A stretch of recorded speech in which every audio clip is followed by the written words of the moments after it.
The steam distillation process begins as steam rises through the water and rose petals, releasing their essential oils.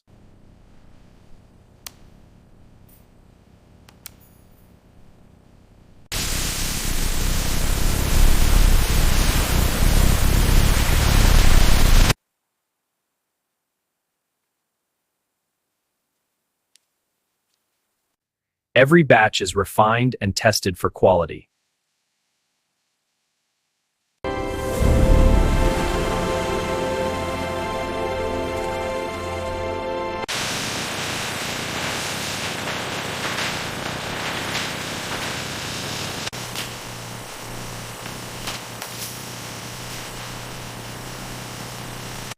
Every product is checked before leaving the facility.